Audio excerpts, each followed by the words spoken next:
webinar discussion on a new book that has just been published, a new edition of a book that came out over a decade ago called Palestinian Refugees in International Law, a really seminal work on a critically important issue that continues to resonate around the world in many dimensions.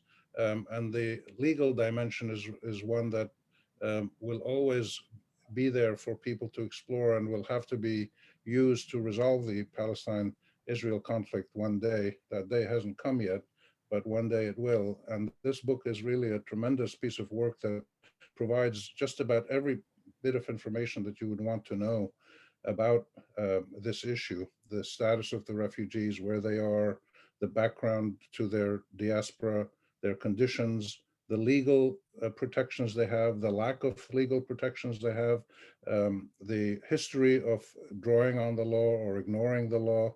And this keeps evolving, as we've seen in the recent years with the Trump administration totally shutting down any assistance to or paying attention to the rights of Palestinians. And now the International Criminal Court deciding a few days ago that it does have jurisdiction to investigate alleged war crimes by Israelis and Palestinians in the last Gaza war. So this is a live issue, and we have two really expert speakers today to discuss this, and a panelist. We have Lex Tackenberg, who for years was the founder and the chief of the UNRWA ethics office. The UNRWA is the United Nations Relief and Works Agency for Palestine refugees, and he's one of the world's leading authorities on the realities and conditions and rights and vulnerabilities of Palestine refugees. And he's now a lecturer and consultant. And we have Francesca Albanese, who is a affiliated scholar at Georgetown University and has worked on these research and taught these issues for many years. And we have Sari Hanafi as a discussant, a professor of sociology at the American University of Beirut, and a Palestinian refugee himself, as I am. So we have three really knowledgeable and learned speakers, and I will turn this over first to Lex to make opening comments, and then Francesca will speak, and then we'll go back to Lex, and then we'll open it up. Just a couple of logistical points for the audience to, if you'd like to ask a question or make a comment, you can do so in the chat box or the question and answer. And if you're watching on Facebook, you can do it on Facebook. We have people at the Issam Faris Institute at AUB who are monitoring these and will pass them on to me. We need to acknowledge and thank the Issam Faris Institute for Public Policy and International Affairs for hosting this event. So with that, I turn it over to Lex. Thank you very much, Rami, and greetings from Vienna. We're very happy to have this opportunity for a conversation with you today. And let me begin by also thanking the Issam Faris Institute for hosting the event, for you to moderate it, for Sari, to Sari for agreeing to offer comments, and to all of you for joining us today. When I wrote the first edition of the book, mostly in Gaza in the 1990s, and it was originally my PhD thesis, there was already lots of literature about the Israeli-Palestinian conflict, including legal works, but very little specifically about the people at the heart of the conflict, the Palestinian refugees.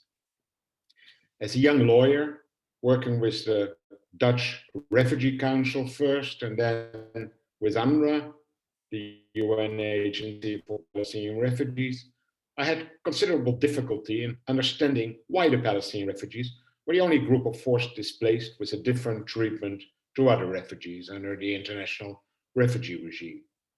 The book I wrote in 1998 was a first attempt to comprehensively analyze the various legal aspects of the Palestinian refugee question and their distinct status under international law.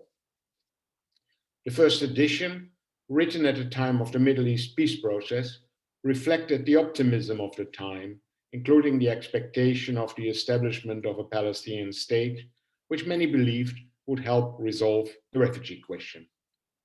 This optimism proved unfounded, and almost every political development since the Oslo breakthrough has adversely affected Palestinians, both under the yoke of the Israeli occupation in the Gaza Strip, the West Bank and East Jerusalem, and the refugees at large.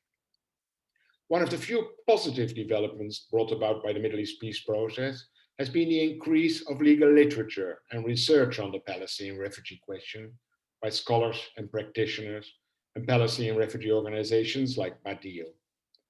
However, this new research focused on either the situation of Palestinian refugees in specific countries, for example, in Lebanon or in Egypt, on their specific rights, right of return, right to compensation, or the protection gap affecting them owing to the exceptional regime embodied by UNRWA and the UNCCP versus UNHCR. An updated analysis of the Palestinian refugee question as a whole, looking holistically at historical, legal, and political aspects, continued to be missing. Also, at a time of increasing attacks against UNRWA, which disingenuously included attacks against the very existence of Palestinian refugees, the difficulty of researching UNRWA for people who had not experienced it from within was an obstacle to fully appreciate both challenges and opportunities of the regime set up for these refugees.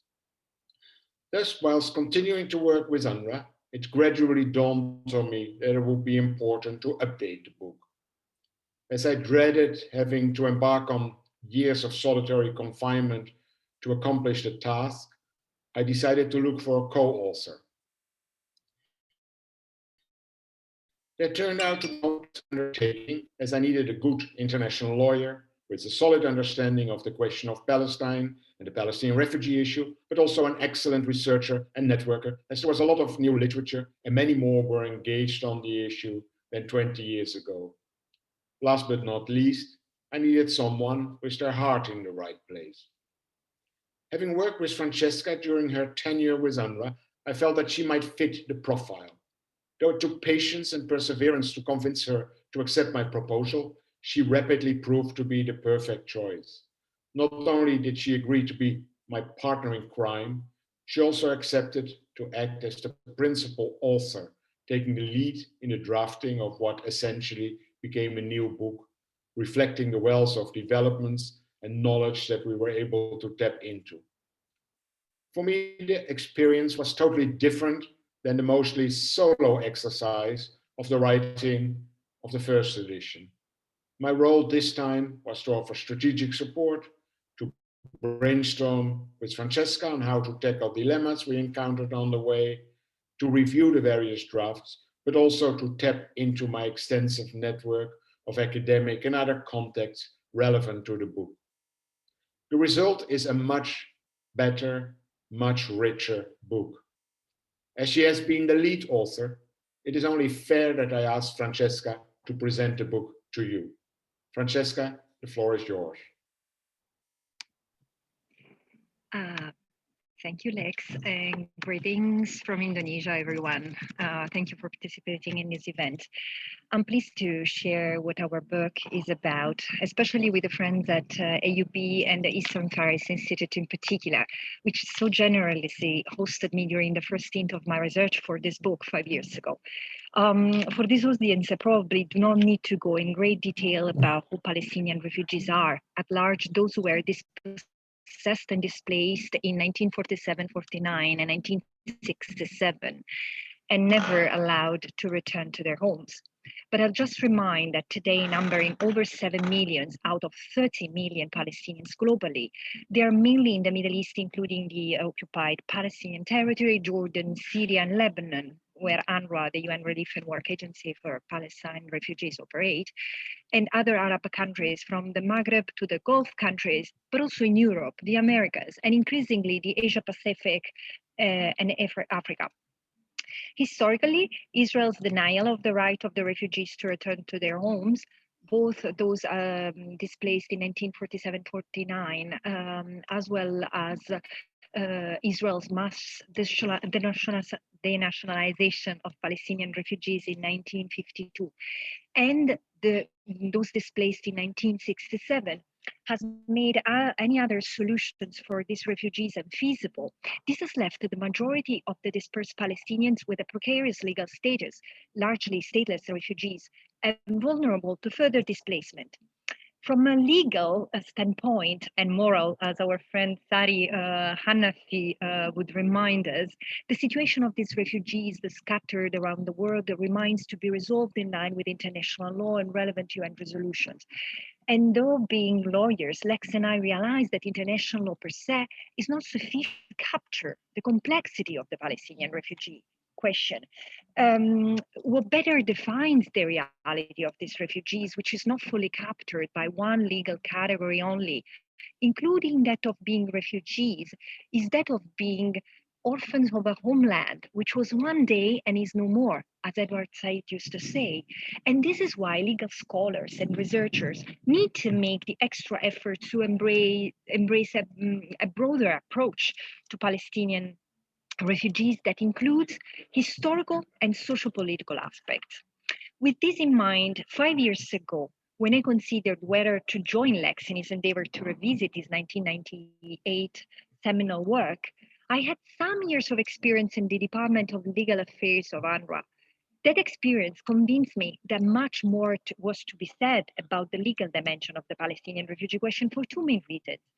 First, this was necessary to counter the increasing attempts made by political actors and pundits in Israel, the US, and elsewhere to delegitimize UNRWA and Palestinian refugees, such as the accusation that UNRWA operates outside the international refugee regime and perpetuates the refugee crisis by developing its own definition of Palestinian refugees as different from any other refugees worldwide, and by registering illegitimate refugees, namely Palestinian refugees descendants over generations. These claims are factually and legally wrong and reflect a disingenuous attempt to further weaken the political stand of Palestinian refugees. Second, Palestinian refugees often experience discrimination as Palestinians.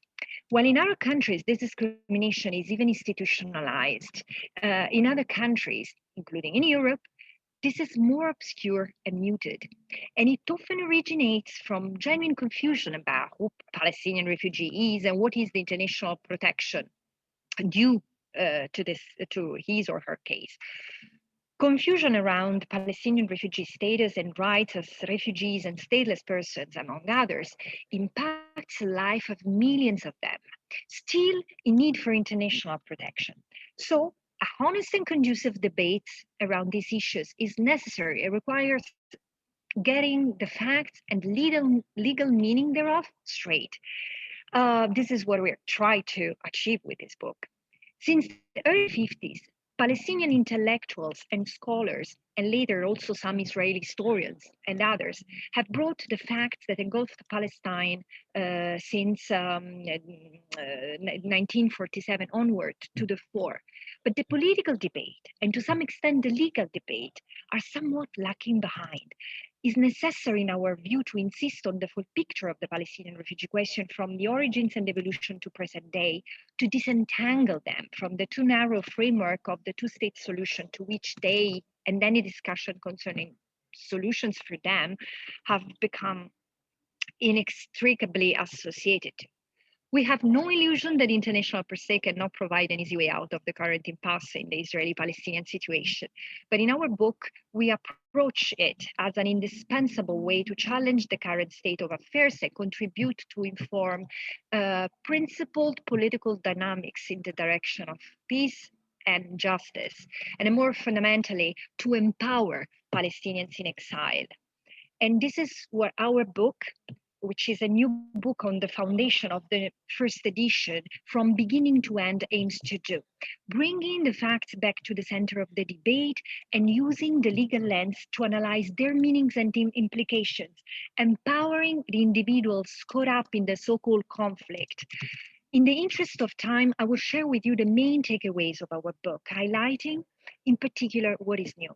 First, Compared to the first edition, this new book engages in a deeper and more organic legal exploration of the events that befell Palestine and its people from the last day of the Ottoman Empire, so not just from 1948, because it was at that point, at the end of the Ottoman Empire, that political Zionism laid its ambitions on the land called Palestine. And through the decades of British mandate till the unrest and war in 1947-49, triggered by the UN decision to partition Palestine into two, through the Israeli occupation of what remained of Palestine and that commenced in 1967 to the present day's dispersal of Palestinians everywhere. Through this historical examination, the reader can appreciate the continuity of practices resulting in Palestinian dispossessment and displacement over a century, leading from a political vision over Palestine, that of political Zionism, whose effects have continued through present-day Israeli policy in occupied Palestine. And all this is presented through legal lenses of what was, of which conduct was in breach of which branch of international law at the time it occurred. While the facts we rely upon are not new, the legal reading of those facts according to various bodies of international law applicable at various points of time and according to the intertemporal law doctrine that we use in our book is relatively new. In the same vein, the book offers the most complete picture of Palestinian dispersal around the world to our knowledge through a survey of numbers, arrivals, and status and treatment of Palestinian refugees or Palestinian exiles at large in around 60 countries. We acknowledge that the lack of proper recording of Palestinian refugees in national systems often makes them statistically invisible, and the lack of accessible data in certain countries blurs the overall picture. And yet, it gives an important sense of the protection challenges that Palestinian refugees experience as both protracted refugees and as Palestinians.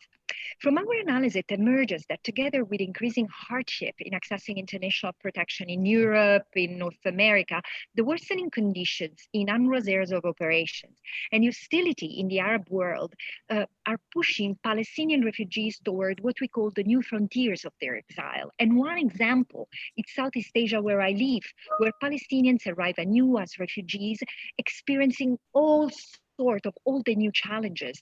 Further research, including on the discrimination they endure and their consequences, its consequences, is absolutely needed.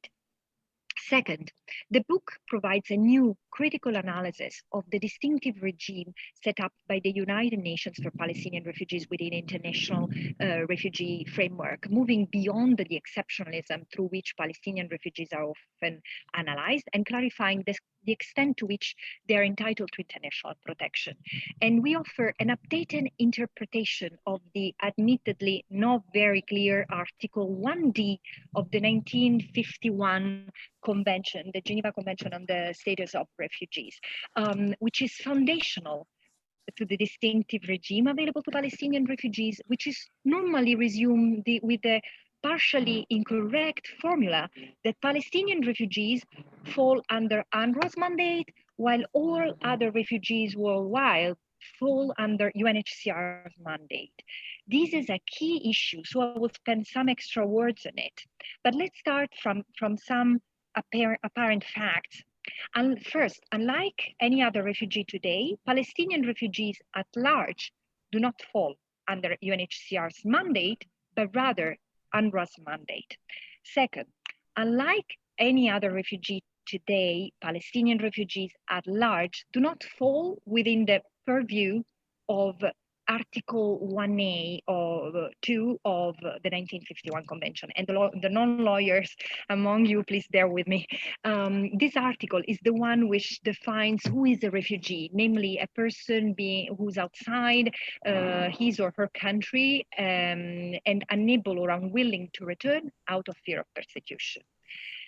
Palestinian refugees per se do not fall under this article, but under Article 1D of the Convention, which is commonly and erroneously referred to as excluding tout court Palestinian refugees from the protection of the 1951 Convention.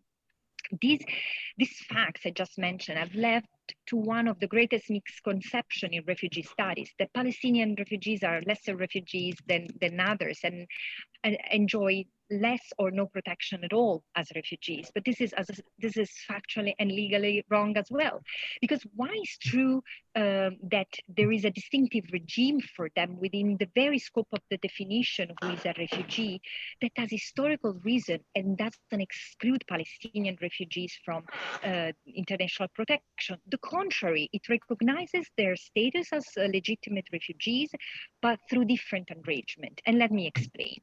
In 1949, while the drafting of the 1951 Convention was still on the way, the United Nations, through General Assembly Resolution 194 of 1948, had already decided how to resolve the conflict in Palestine by establishing the UN Conciliation Commission for Palestine, UNCCP, with the aim of negotiating a solution to the conflict over Palestine, including the refugee problem, and a scheme for durable solution for Palestinian refugees through the return of those willing to live at peace with their Jewish neighbors, and the provision of compensation for those choosing to resettle elsewhere. And the UNCCP had to facilitate this plan. As peace proved unattainable in the short term, other mechanisms were created to provide urgently needed relief to the refugees, the most lasting one being UNRWA. UNRWA's original functions were geared toward material assistance and support to UNCCP work towards solution. And this is how the alternative arrangements came into existence. The 1951 Refugee Convention acknowledged this situation through Article 1D. As such, the convention didn't want to exclude refugees from the enjoyment of rights of refugees, but just provided that such rights are to be taken care of by either UNCCP and UNRWA or UNHCR, very important, until the question of Palestine is definitely settled. And this explains why and how Palestinian refugees are protected across generations. Placing the Palestinian refugee context in the context of and not opposed to other refugee situations, as we do in the book, allows to appreciate that 70 years ago, ad hoc solutions to refugee problems like UNRWA and UNCCP were part of the institutional culture of UN response to refugee situations. Not an exception. Even UNHCR, which today is considered the global refugee body, and the 1951 Convention were initially envisaged only for European and Soviet Union refugees. All the territorial partitions generated refugees like the Palestinians, the Korean, the Indian, Pakistani, were all beyond the scope of UNHCR and the Refugee Convention. The only exception compared to the others is that the Palestinian question was never resolved. Unlike the others, the Palestinians have yet to enjoy a fully sovereign independent state, and many have remained in a limbo with no return and no resettlement, mostly stateless. And connected to these are the two following points I wanted to make. Third, the book explains in detail who Palestinian refugees are in line with international law, clarifying by using supporting documents to key UN resolutions, first and foremost, Resolution 194 of 1948, that there are definitions of Palestinian refugees. We firmly debunk the myth that there is no official definition of who they are. Protected under international law are those who are displaced in connection with the 1948 and 1967 event, and their question is still to be settled in line with relevant UN resolutions.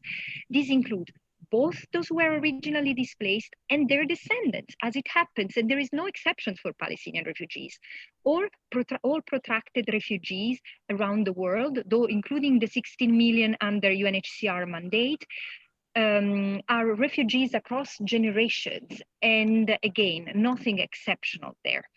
This interpretation is supported by UNHCR and relevant international jurisprudence, and we hope to make it clear once and for all. Fourth, in the account we offer, the UN Conciliation Commission for Palestine, whose peace-seeking functions were brought to an end in early 1960, is an incredibly important actor which is not adequately known and understood. Further to its fatal de facto demise, we have assisted to an evolution of UNRWA's function and its cooperation with the UNHCR. Today, the two agencies interpret their mandate versus Palestinian refugees as complementary rather than being antithetical or contradictory. Accordingly, UNRWA is responsible for Palestinian refugees in Lebanon, Jordan, Syria, the West Bank and Gaza Strip, and UNHCR is responsible for Palestinian refugees from 1948 and 1967, when they find themselves in need of international protection outside UNRWA's areas of operation for objective reasons. The system is far from perfect, but until now, the debate on the protection of Palestinian refugees has largely focused on UNRWA being unequipped or ill-equipped to protect Palestinian refugees, and these being part and parcel of the protection gap that affects Palestinian refugees. We try to overcome this in the book, and after analyzing the evolution of both UNRWA and UNHCR's protection role vis-à-vis Palestinian refugees and their little-known strategic cooperation, we propose a number of measures for both agencies within their respective sphere of competence to set in motion a more watertight protection system, hinging on the realization of Palestinians' rights as a priority. Our hope is that other scholars and practitioners will constructively join the debate. Fifth and last point, the book offers an in-depth analysis of the Palestinian refugee question in light with various areas of international law and their interplay over time. This includes the law of statelessness stateless person in view of Palestinian illegal denationalization en masse by Israel in 1952 and their ensuing protracted statelessness. The law of armed conflict and notions of international criminal law, which affords Palestinians persecuted in the context of armed conflict an important protection framework and possible remedies.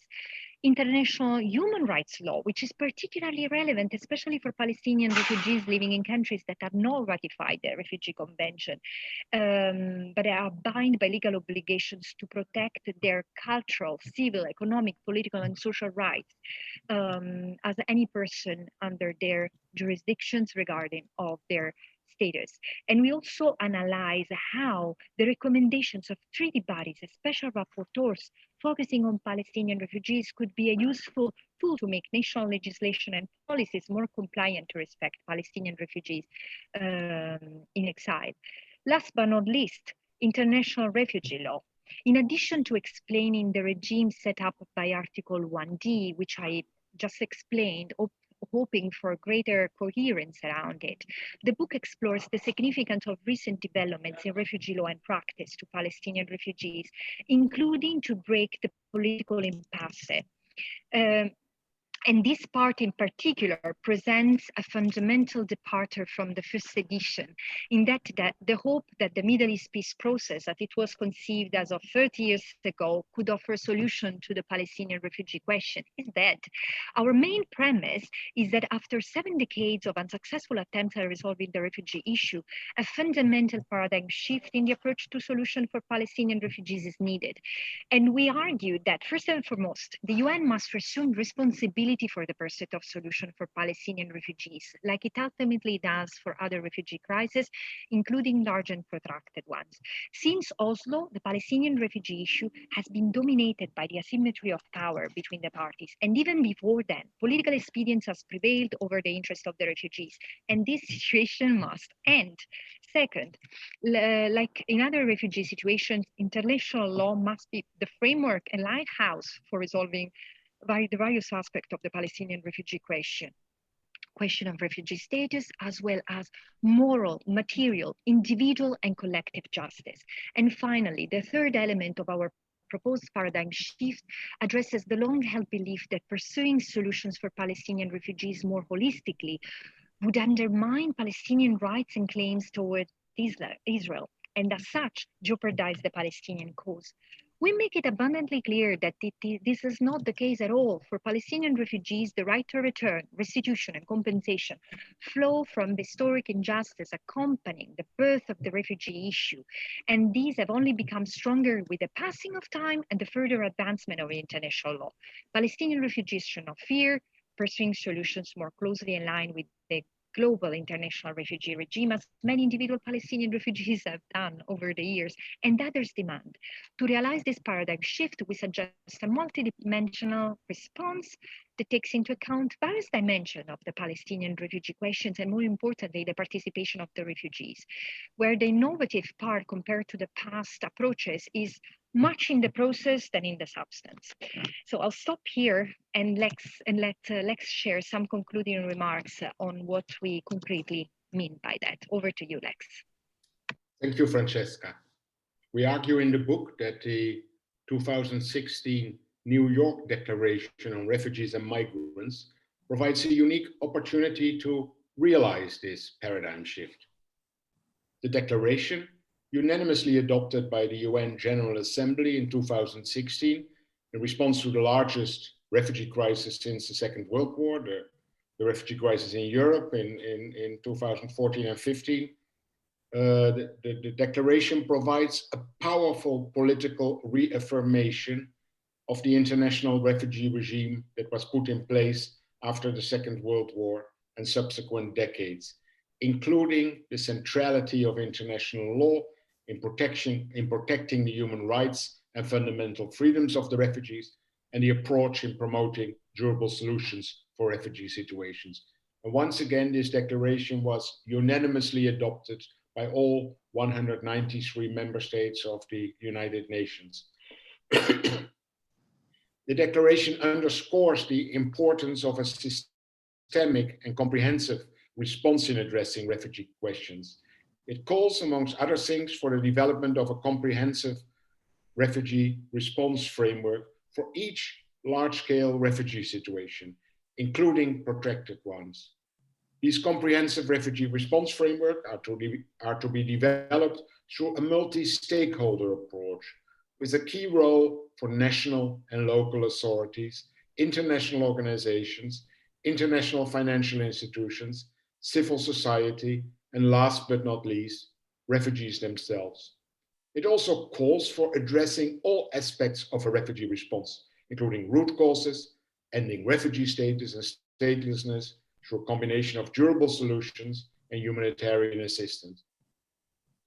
The New York Declaration applies to all refugees, including Palestinian refugees, as appears from a number of references therein to UNRWA. In spite of this, to date, no such framework has been developed for Palestinian refugees. We suggest that this lacuna be addressed at the earliest opportunity, with UNRWA and UNHCR facilitating the process together, each with respect to the Palestinian refugees for which it is responsible. We believe that a comprehensive response framework for Palestinian refugees developed under Palestinian leadership, including refugee groups and diaspora networks across the world, has the potential of ending Palestinian exceptionalism and allows for a 72-year-old refugee question, almost 73-year-old now, to be approached anew with a state-of-the-art 21st century toolbox. You may wonder what such a new framework would add to the multiple peace efforts that have been undertaken since the late 1940s, or how it would be different from them.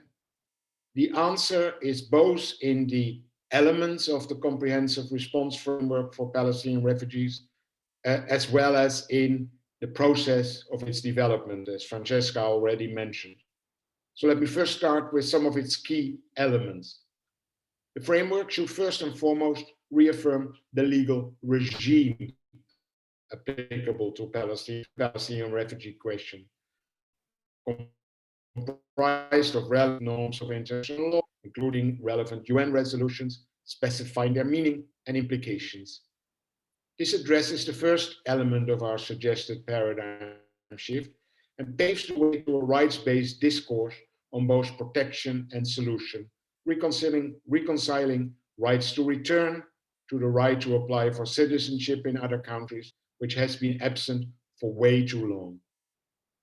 The New York Declaration underscores the importance of addressing the root causes of any large-scale displacement, and as such, the development of a framework for Palestinian refugees could provide a setting to initiate under a UN aegis public discussion on the Palestinian refugee question.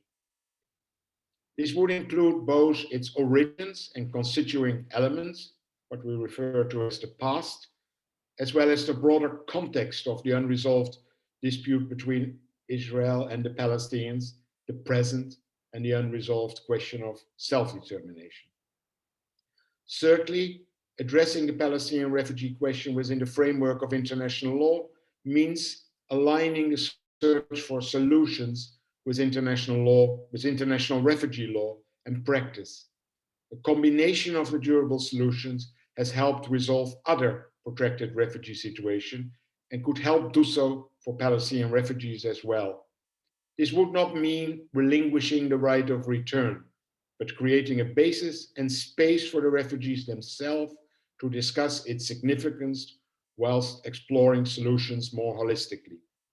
Finally, the framework will have to address the important issue of restitution and compensation, on which there has been little progress over the years, despite the very important work done by UNCCP and other technical experts to evaluate and identify all property left behind in 1948.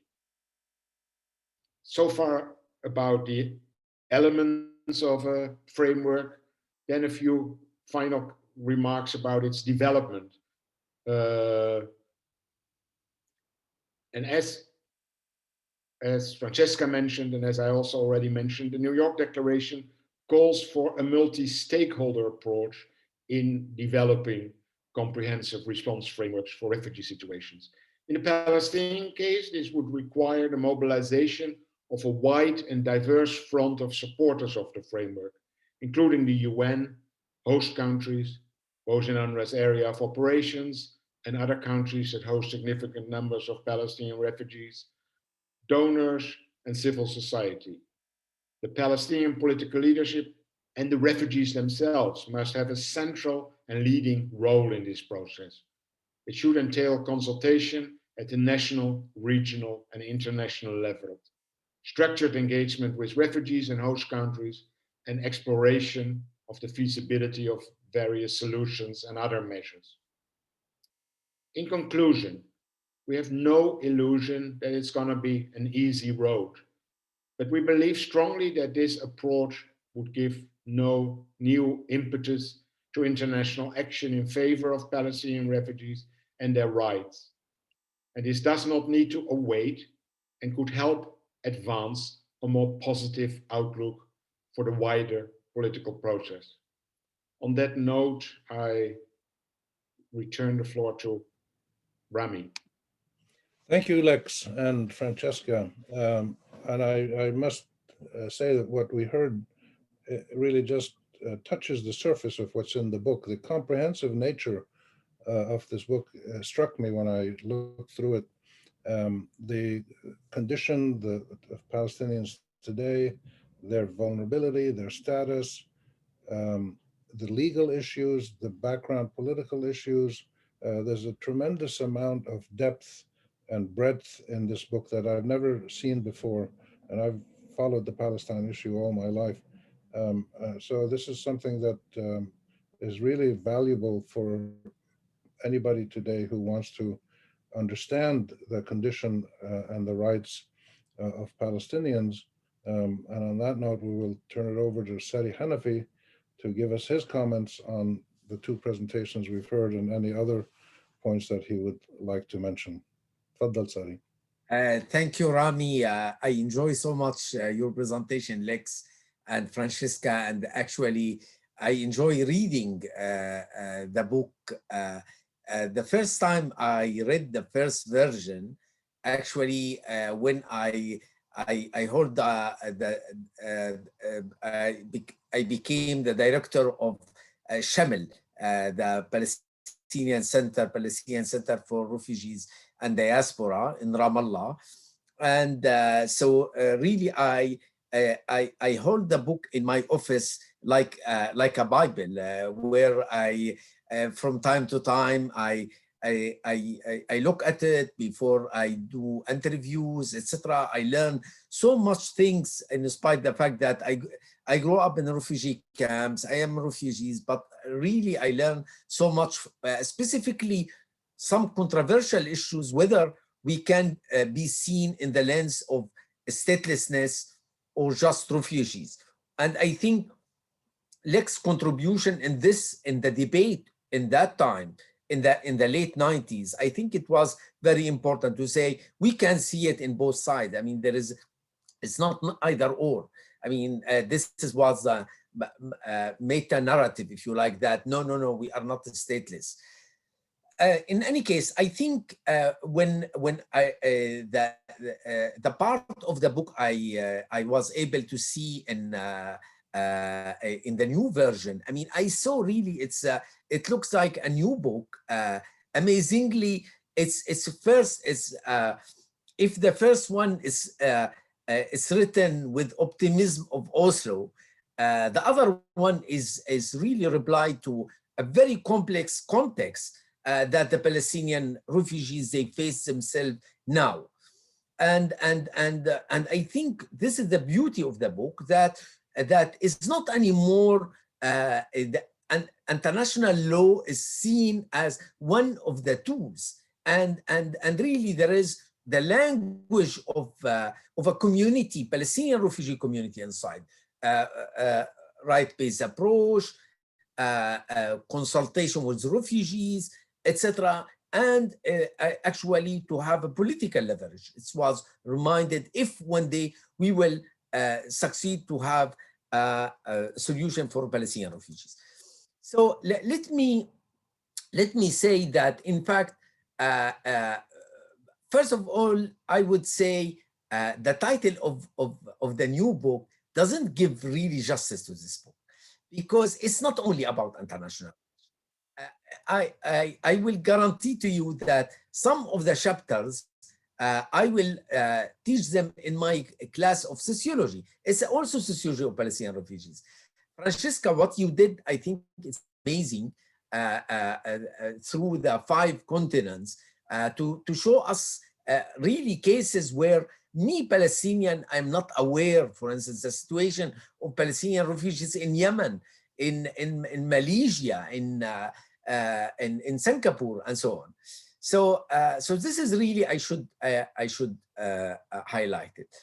I think the overarching research questions of this book is the following. So first, yes, Palestinian refugee a question remain one of the largest and most protracted refugee crises in the post-Second World War. Okay. And even what Edward Said mentioned is the Palestinians become orphans of a homeland which one day existed but no longer exists, except across 1 million pieces of and a fragment of their exile. Okay, but the beauty of this book that you didn't consider the Palestinian case as a sui generis. It means that a unique case. I mean, you didn't fall into a kind of a meta discourse of what I call mythology of uniqueness of the Palestinian case. We think we are so unique in the different plights in the world. No, I mean, in spite of showing all this heterogeneity of situation of the Palestinians, no, you would say, look, Palestinian cases, we can see it in the light of really what is a refugee regime today, international refugee regime. And from there, I will talk very briefly about 5 issues. The first issue is actually that this book argue that Palestinian refugee status varies considerably according to the state and territories hosting them, despite being fundamental to both the experience of Palestinian refugees and resolution to their plight. International law is often lined in political discussion concerning their fate. So this is, I think, is a very, very important. And this is why Lex and Francesca remind us that there is no justice without really the input of international law. The second point, that actually I was so interested in chapter 8, where Francesca and Lex put their vision about the durable solutions based on 3 levels: the multilateralism, including UN, the first one. The second is international law as a solid framework. But the third, I think this is where really extremely important. I quote, the belief that securing rights of the refugees, including citizenship, will undermine their rights, and the claims toward Israel must be put to rest. And here really the most important idea. I mean, how the meta-narrative, Palestinian meta-narrative often discourse about Palestinian refugee problem, that they either they talk about right of return and stop, or you make a lip service for a civil and socio-economic rights of the Palestinian in host countries. I mean, this is why in one of the demonstration in Shatila camp in 2005, when I arrived to Lebanon, was a post. It's written, حق العودة بس بدنا نعيش, right of return, but we want to live. Why they put but? They put but, we say, don't, you political commissar, don't bullshit, especially the right-wing the right-wing Lebanese discourse that always champion the right of return, say, don't bullshit us by the right of return. We want also a basic socio-economic and civic rights in Lebanon. So I think this idea that there is a contradiction between requesting even citizenship and the claim toward Israel, this is really, I mean, this is where the book, I found the contribution is amazing. We should admit, and this is my third point, that in fact, we become, as a Palestinian, a hyphenated people. We are Palestinian Lebanese, Palestinian Jordanian, Palestinian Iraqi, Palestinian French, and so on. So this is why I think we should not be afraid that having citizenship, we still in the eye of 194 resolution, we still refugees because we cannot go back to Palestine. So in fact, or we cannot live in Palestine. So having nationality, citizenship means we don't need protection anymore. But nevertheless, we still refugees. This subtlety of the analysis of this book is amazing. And I should really congratulate Francesca and Lex on this. My last 2 points, I will not take much time, is the following, that in fact, it's a player for international law, this book, but also recognizing its limitations. For instance, they quote Louis Herken, very beautiful quote in, I quote him, I shall begin by suggesting why the lawyer thinks the law as a fundamental, while the diplomat may dismiss it as hardly relevant to the politics of nations. I should like to think beyond the substantive rules of law to the function of law, to the nature of its influence, the opportunities it offers, the limitation it imposes, as well as understanding the limit of the influence in a society of sovereign nations. Law offers a framework, a pattern, a fabric for international society. The law that is made or left unmade reflects the political forces effective in the system. And here really to say, yes, international law is important, but also it's really very shaped by power, structure. And this is why we should keep an eye on international law, but in the same time resist in all means against the Israeli colonial project. So yes, they put emphasis, Francesca and Lesk, that that international law can operate to shape negotiating parties' bargaining zone, both disallowing certain outcomes and defining defaults that help each side to identify its own reservation point and assess the credibility of its adversaries. So it's not really, so this is how we should understand international law, because also Palestinian meta discourse is often, I think, put too much emphasis on international law.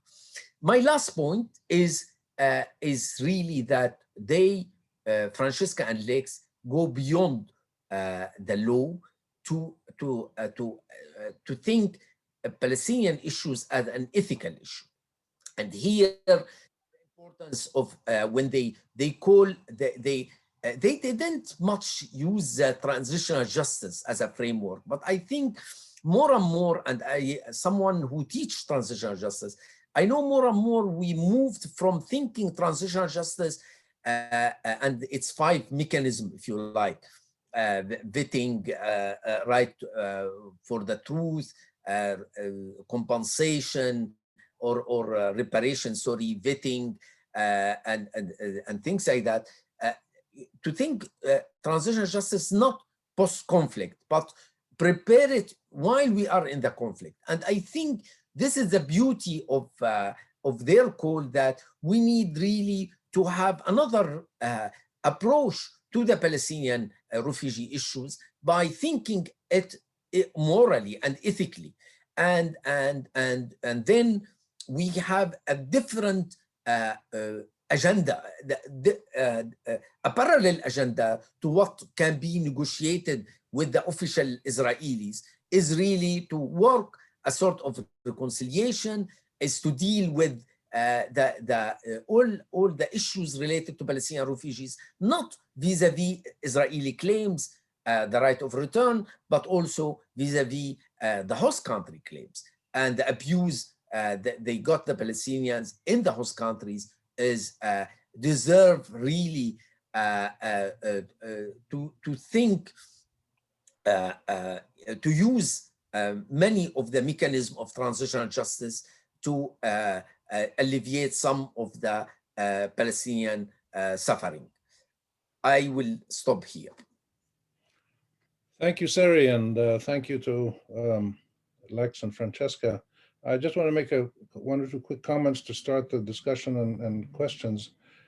One of the striking things that I find as I've followed this issue very closely and very personally is the indomitable nature of the Palestinian continuity of the struggle to achieve, regain their rights, reconfigure their nationhood, reestablish, reaffirm their humanity in a political process that is obviously going to have to be acceptable to both sides and under international law. But the persistence of Palestinians everywhere, even though they're weak, they're vulnerable, they're getting beaten up, but they keep pushing, they don't stop. And this is not just political action, but you find what's amazing is small groups of Palestinians who recreate their ancestral village on a website. people who go and document oral history from their grandparents who are still alive. And so there's this kind of organic dynamism, this irresistible humanistic expression of what it is to be a Palestinian human being who is also stateless and victimized. So there's 13 million Palestinians or so, as you mentioned in the book. About 8.5 million, you say, are refugees, and about 5.5 million are registered with UNRWA. The original conflict in the conflict goes back a century or more, but in 47, 48, about 750,000 Palestinians out of 1.5 million were made refugees. So there was about 1.5 million Palestinians in 48, and now there's 13 million. And every single one of them reaffirms that they're Palestinian, and they do whatever they can, even if they donate money to a refugee project, they read a book, they speak out in the media, whatever they do. So this isn't going to go away. The Palestinians don't have anywhere to go except home. And home is what they're defining in terms of a negotiated political agreement that is fair to everybody. And they tried it for the last 30 years, and they got pretty close in some track to negotiations, but it never succeeded. But in the face of this indomitable Palestinian determination to find a negotiated equitable settlement for their claims and their rights, in the face of this, what you see coming from the Israelis and some of their supporters in the West, that used to be the British 100 years ago, now it tends to be the American government more, and we just saw it reflected last week in the ICC decision. What you see is a determination to spit in the face of the law, to stomp it into the ground, to ignore it, to make it irrelevant. And this is striking when you go back and look at what happened in 1915 to 1922, the Balfour Declaration and the mandates, and the ability of the then Zionist groups, there was no Israel then, to manipulate Western powers, influence them to focus on creating a Jewish homeland in a land that was 94% Palestinian, in Palestine, that was Arab. So we've had a century of this determination by the Zionists and later the Israeli government, supported by Western powers, the British and now the Americans mostly, to ignore international law, to make it irrelevant, and to affirm that Israel has rights the Palestinians don't. Palestinians have aspirations, but they don't have rights. And we've just seen it now, again, with the various attempts by the Israelis to make it impossible or illegal or criminal in the world to criticize Israeli actions by saying this is anti-Semitism, etc. So there's this incredible clash between the Palestinian determination to affirm the law and live peacefully and the Israeli Zionist determination, with some Western support, to ignore the law. And so my question, I would start by asking Francesca and Lex, is why is there not a greater attempt by the Palestinians themselves, who now have institutions of governance, they're at the UN, why do they not more vigorously pursue legal mechanisms, especially when you have universal jurisdiction issues in some countries where you can go to court? And you may not get a ticket back to your village in Palestine, but you will raise the issue more and more in international arenas, and perhaps that'll change the political context. Why is the use of law by Palestinians so low-key? Lex, shall I go first? You're welcome. You're welcome. Yeah. I'll compliment. I'm not the best person to speak on behalf of the Palestinians, but looking at it from outside, I wouldn't say that the Palestinians have done a low-key use of international law or international fora. Because if you compare the situation of Palestinian refugees, I'm not saying to that of the 16 million protracted refugee situations, because there are differences in each refugee situation, but that of others like Tibet and Western Sahara, whose situations are more similar than others because they both originate from an unresolved question of self-determination like the Palestinians. If you compare this, you can see the striking presence of the Palestinian cause at the international level. And there has been the PLO first and foremost, and then Palestinian civil society and human rights groups.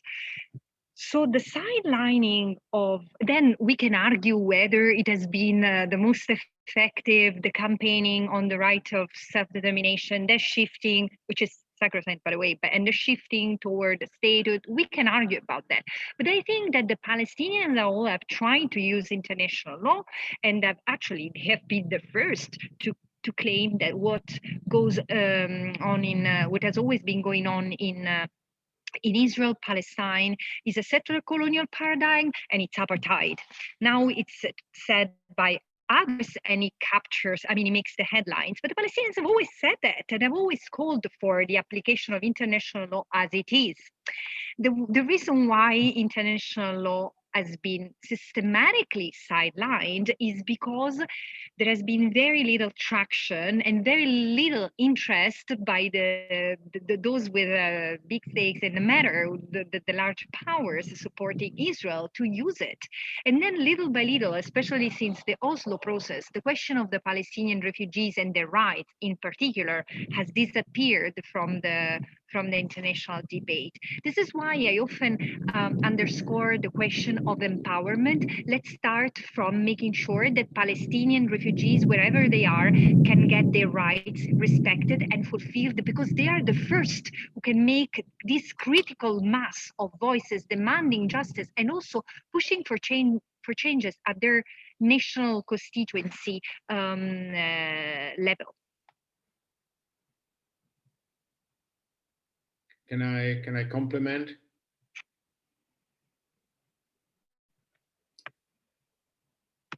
Yeah, just a few perspectives on your question from my side, Rami.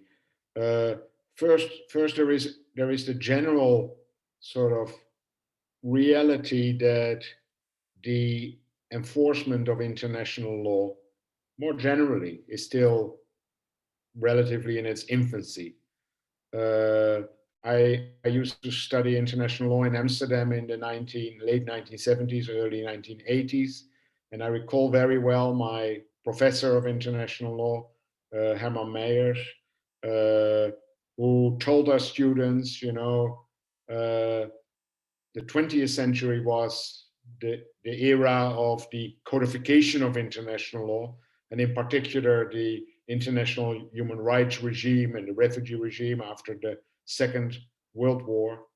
And students, the 21st century will be your century, and your task will be to work towards enforcement of international law, to give it teeth. And I think that's what we're still witnessing globally. So in that sense, the Palestinian case is not unique. And it's really the time now, as it is for international law generally, to work towards its enforcement. And there, the Palestinian situation in particular has not helped by what Sari also referred to as the Palestinian exceptionalism. And this was reinforced by the fact that since the demise of the Conciliation Commission for Palestine in the mid-1960s, there has been no institutional mechanism to work for solutions for Palestinian refugees. There has been UNRWA, providing humanitarian services and increasingly also getting involved in protection. But there has been no body comparable to UNHCR for other refugees that has been advocating for solutions. And then the Oslo process even made it worse. It designated the refugee issue as one of a number of bilateral permanent status issues to be sorted out between Israel and the Palestinians, and effectively thereby giving the Israelis a veto. And we have seen that over the last 25 years there has been zero progress. So you know, the both the global reality and the political context have made it difficult for Palestinians to invoke international law. And I believe the time is at the moment, you know, more favorable, both in view of the global developments of the refugee question, you know, and the fact that Filippo Grandi, who has been working to, you know, he's been together with Karen Abu Zaid, two former Commissioner Generals of UNRWA, who have worked to put in place and to negotiate the New York Declaration, making sure it also extended to Palestinian refugees. You know, this provides a unique opportunity because it declares that international law is sort of the lighthouse, and that multilateralism is the tool for all refugee situations, including the Palestinian refugee situation. So here is really, and this is a unanimous direction. It's more than guidance. It's a direction of the international community to say, you know, get your act together and also, you know, take a new look at the Palestinian refugee question. And this is really something that we take at heart. And I totally agree with Francesca, you know, through dissemination, through raising awareness. We're currently working on the development of several courses based on the book, particularly also for Palestinian refugee youth, because there's such a hunger amongst Palestinian refugee youth for accurate knowledge on their rights and their status and what they can do to advocate. So in that sense, you know, yes, there is even today hope for optimism to move things forward in a more positive direction. Sari, do you have any comments on those questions?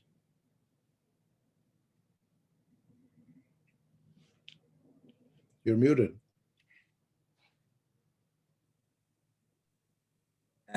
Well, it is. I think I totally agree with Francesca and Lex on this contribution in their reply, and I think I do believe that it's time to think our approach, how to resolve the Palestinian refugee problems.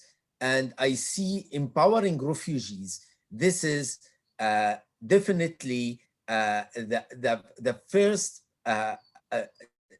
approach to resolve their problem. I mean, I am sociologist, and I usually deprived poor refugees, they cannot afford even to move to the third place, to go back when it's opportunity. They look, who are those who benefit from Oslo? And when you have 250,000 of Palestinians move to West Bank and Gaza in the first 7 years post 1993, until 2000, before the first second intifada, I mean, apart those who were organized by PLO, most of them, those who return, they are middle class. So we need, and this is where really, I mean, here the discourse in Lebanon is, for me, is so outrageous. You keep the people without right to work, right to own properties. Rami, you remember how much you and me, we work on IFI to push this agenda, to consider this is really, if one day we dream to that the Palestinians return home, they should be at minimum threshold of humanity, of their dignity, of their socioeconomic situation. And this is where really I found the whole approach, how right of return is become like a suspended discourse.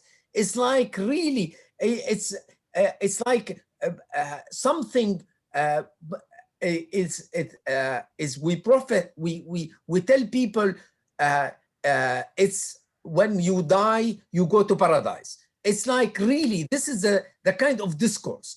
I mean, you say, wait, another generation. Now we are in a fourth generation and keep saying, wait for another generation. Stop this. Try to see comprehensively how we can empower Palestinian refugees to really to be able to reach their claims toward everyone, not only Israel. Again, I said toward Lebanon. I mean, toward Syria, toward, yeah. One of the dynamic things going on in the world is the BDS movement, the Boycott, Divestment, and Sanctions, which is a civil society initiative by Palestinians, which has really generated a lot of support around the world. It's a peaceful, nonviolent protest movement, similar to the movement against apartheid in South Africa.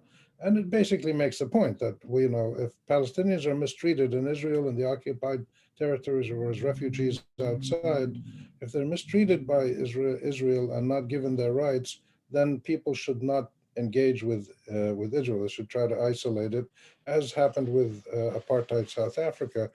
Why do you think this movement has generated so much support? And do you see in this any opening, and if you can comment on this, any openings where the clear international support for this among religious groups, students, progressive groups, journalists, many other people, is this a stepping stone towards a more dynamic international solidarity movement that could ultimately provide political pressure to bring about a negotiated settlement that's fair to the Israelis and fair to the Palestinians?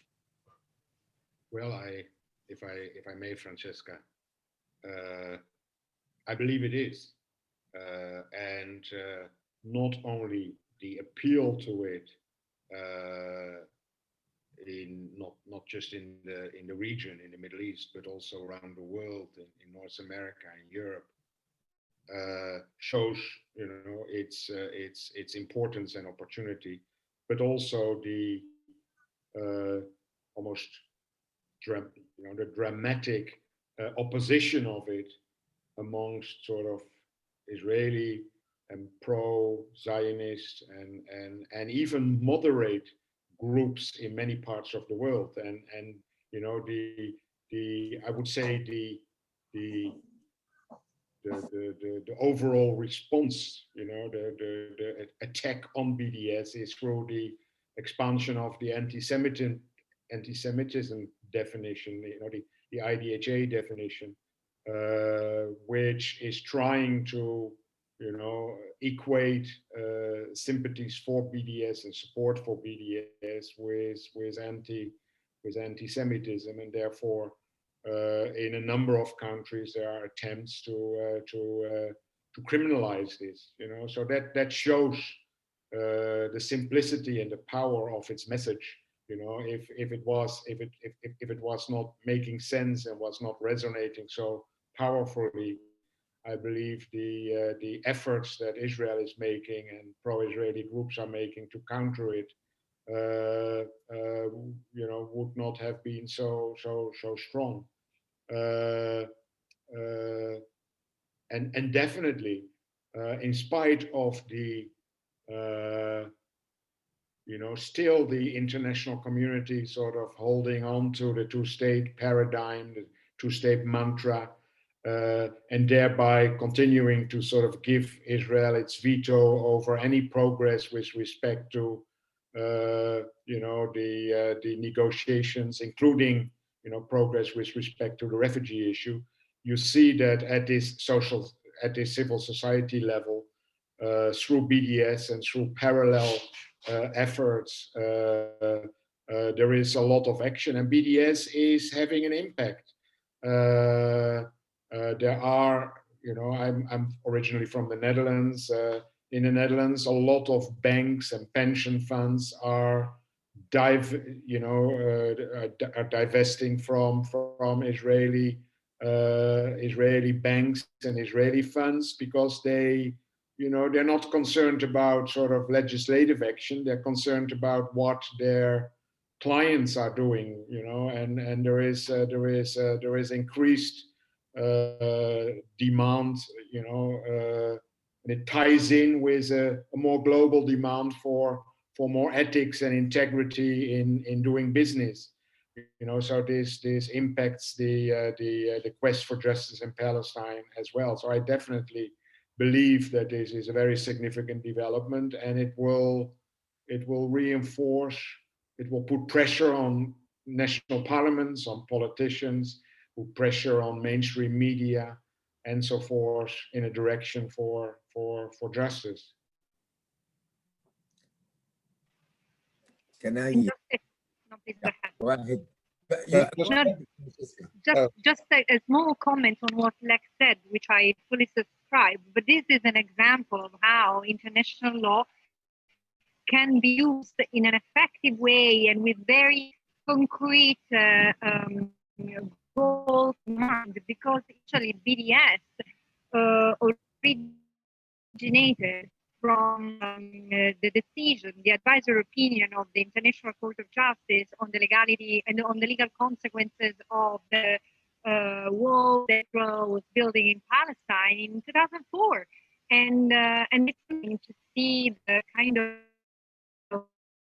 that it is on our capacity for its own citizens to protect its interests with Israel. It's coming to an open confrontation, and what has happened in France recently, where a first instance court upheld the reasons of some human rights activists who had adhered to the BDS movement and were sanctioned.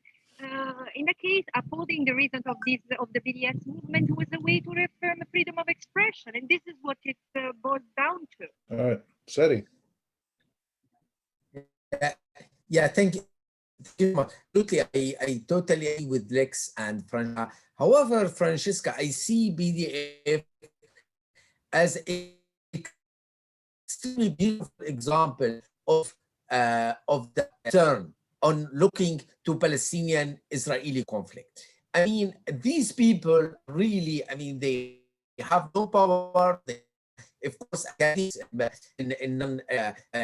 the civic sphere, if you like.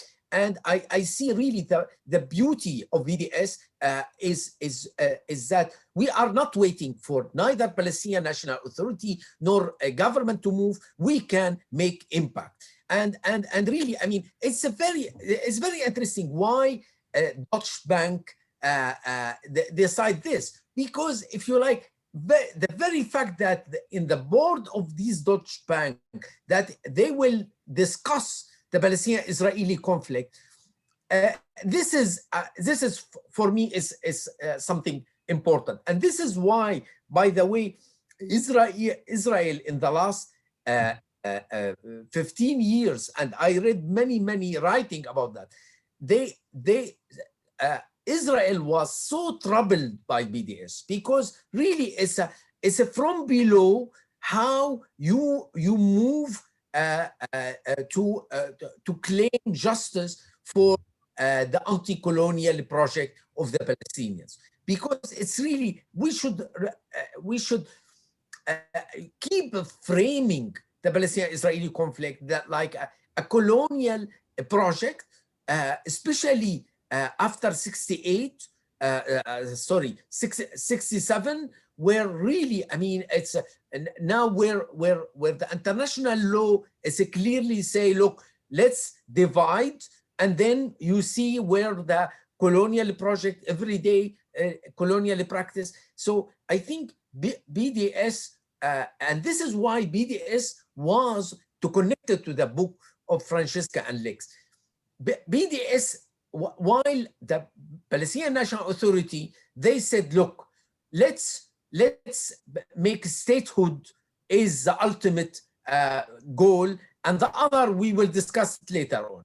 The BDS put it upside down, say, no, let's work from refugees issues, okay, and see how population, whether in West Bank and Gaza or abroad, will find a political framework for Palestinian Israeli. So I think this is where I see BDS as a counter project, amazingly creative and a mobilizer, yeah. So yeah, the other thing that BDS does is it gives every single person in the world who's interested the opportunity to participate in a political process that rejects colonialism and racism against Palestinians and supports equal right and justice for Israelis and Palestinians alike through a negotiated settlement. The interesting thing about BDS is it doesn't take a position on a final peace agreement or a resolution of the conflict. It just talks about discrimination, and it's not acceptable. It's against the law, and we have to oppose it by simply refusing to deal with them. That's all. And of course, this lets anybody around the world, if you're a university, a pension fund, a labor union, a citizen, you can participate in this process. And so this is really quite fascinating. Another process that's going on, which involves the law, which I'd like to hear your comments on, is the International Criminal Court, which just this now the Palestinian government went to the ICC, became a member after became a non-state observer, and a non-state member of the UN, and the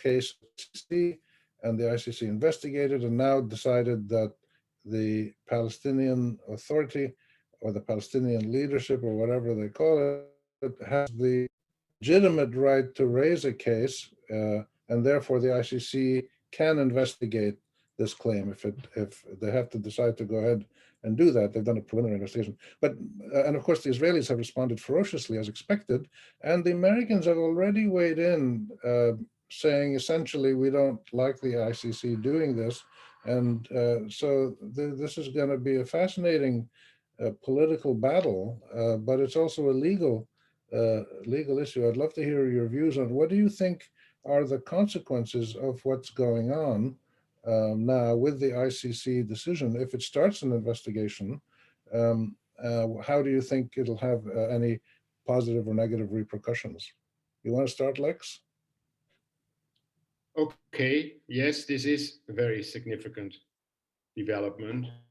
And as one of the commentaries in the Israeli media in Haaretz indicated that it's already having an impact. The International Criminal Court is about individual criminal liability for war crimes. And therefore is the prospect of war crimes charges being brought on Israel is not sort of directed at the state, but is directed at individual military commanders and officers who have been involved in actions in relation to the three Gaza wars, the response to the demonstrations, the Great March of Return, and the most complex and potentially having the most serious impact of all, the settlement enterprise. And that will entail beyond military leaders to the political leaders who have been over the years instrumental in promoting the Israeli settlement project. So it's already having an impact. There is already talk about the Israeli the Israeli government having drawn up a list of hundreds of names of officials that have been briefed, and although it will still take a significant amount of time for we're at a we're at a preliminary stage. You know, the prosecutor has taken a preliminary inquiry into what she termed the situation in Palestine. And before moving ahead, before deciding whether she wants to move forward, she has asked a preliminary opinion to the court. You know, do I indeed have jurisdiction to look at matters pertaining to the Gaza, to the West Bank, the Gaza Strip, including East Jerusalem? And you know, now one of the pre-trial chambers has confirmed that yes, you have jurisdiction. Now she's leaving in I think 6 months. So question is she going to move forward while she's still there, or is she going to leave this file to her successor? But it definitely is a very significant development. And the court also, you know, a number of states have sort of intervened as friends of the court in the proceedings and said, you know, Palestine does not meet the full criteria of statehood, you know, sufficient enough for the court to take jurisdiction. And the judgment has quite cleverly sort of said, you know, we're not pronouncing on statehood. We're just concluding that for the purpose of the jurisdiction of the court, the General Assembly has admitted or has declared Palestine to be a non-member state, and that's enough for us to accept that, you know. And then Palestine went through the motions, was admitted by the relevant organs of the court, you know, the Council of the Parties, was admitted, and that's it, you know. For the purpose of jurisdiction, that is sufficient, and it's later for international law experts to, you know, further pronounce. So it's going to have a significant impact. I believe it's also timely now to perhaps go back to in parallel to the International Court of Justice, and this is something that Palestine can do, that the government of Palestine can do, similar to the advisory opinion that it requested on the legality of the barrier. I believe it should be possible for the state of Palestine to seek an advisory opinion on the legality of the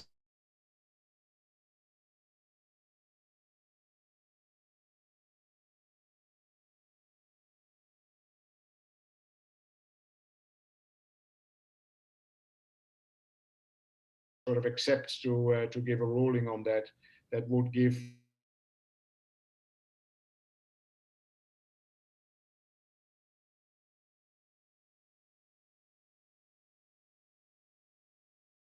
slowly getting the instruments to hold violators to account, and we're witnessing that very much in the case of Palestine. Yeah, fascinating. We only have about 2-3 minutes left, so we'll go to Seri, and then Francesca, you can close us out. Seri, you're muted. I fully agree with Lex. I mean, it's amazing just to remind you that a report of 5 years of a center based on Israel called Adala. It's a Palestinian center, and they realized that how much Palestinian missed not to do a litigation. I mean, legal actions. I mean, we think, and I mean, sometimes we are so depressed that the power of United States and Israel is so mighty that it's hopeless to go to seek justice from international arena. No, I think it's important. Even within inside Israel, you will have some institution where can be as a middle class, Ashkenazi, etc. They will be intimidated not to move a little bit toward giving precedent or just to small cases, and these small cases is often become like precedent for further cases. Francesca, your last comment. Yeah, just to build up on what Lex said, I'm not necessarily in favor of going to the ICJ for another opinion on the legality of the settlements, because it's crystal clear they are illegal. They're illegal prima facie under at any reading of the Article 49 of the Fourth Geneva Convention, and there are plenty of UN envoys reports on. And the Secretary General himself reports on the illegality of the settlements and the human rights violations connected to this. And last but not least, a UN Security Council resolution calling out the settlement enterprise in 2016. What I would like to refer to is that there are two interesting. It will take time for sure for the ICC's investigation to take off and move forward. But on top of what Lex said, this prosecutor has set the scene for interesting development to happen, because already in 2017 she mentioned that the list of crimes that had been identified was without prejudice to any further determination by her office, so the identification of further alleged crimes which may be made by the office in the course of its continued analysis, which means even the annexation that has been claimed, reported, attempted, further annexation of Palestinian territory by Israel could be looked at as a crime of aggression. And this is on top of the crimes committed in the context. Remember, she made a public warning of Israel, to think twice before going ahead, quite unprecedented public statement of the prosecutor. Yes, and then absolutely. And then there is the issue of apartheid, which it seems to be gaining traction finally. And this is why it's so important that we continue to talk about that. And yes, the moment Palestinians, wherever they are empowered to access courts, it will be also easier to make use of universal jurisdiction, to bring cases of crimes against humanity to the attention of national courts. Yeah, and unlike 1915 and 1920, when the Palestinians sent delegations to Europe to the peace conference, to the British government, to the League of Nations when it was getting created, and couldn't get anywhere. They had no power to get anything done. Today, you've got tens of millions of people around the world actively working to support the Palestinians, including many lawyers, academics, and political leaders. So the Palestinians are in a very different situation today in their interaction with the world, both the positive and the negative things going on. We need to close this up. I just want to thank Francesca Albanese and Lex Tannenberg and Sally Hanafi, the Essam Faris Institute, Suzanne and Russia and others working behind the scenes. And thanks to our audience for being with us. The book is The Palestinian Refugees in International Law. I recommend it strongly for anybody interested in the issue of Palestine and the Palestinian-Israeli conflict and how to move forward to try to resolve it equitably under law. I'm Rami Khouri from the AUB Office of Global Engagement at the Deb Center in New York City. And I thank you all for being with us. Bye. Thank you. Goodbye. Thank you. Bye. Thank you. Goodbye. Nice to see you all.